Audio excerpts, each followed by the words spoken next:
Siamo a metà gara con la terza serie, 26-23 dalla corsia 2, Toniolo davanti.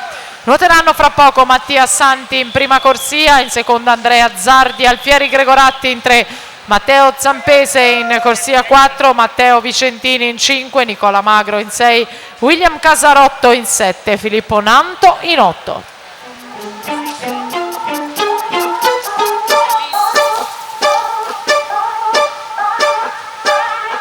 Tanto l'arrivo di questa serie Alberto Inglese, 54-19, rimane Guidolin al comando col 50.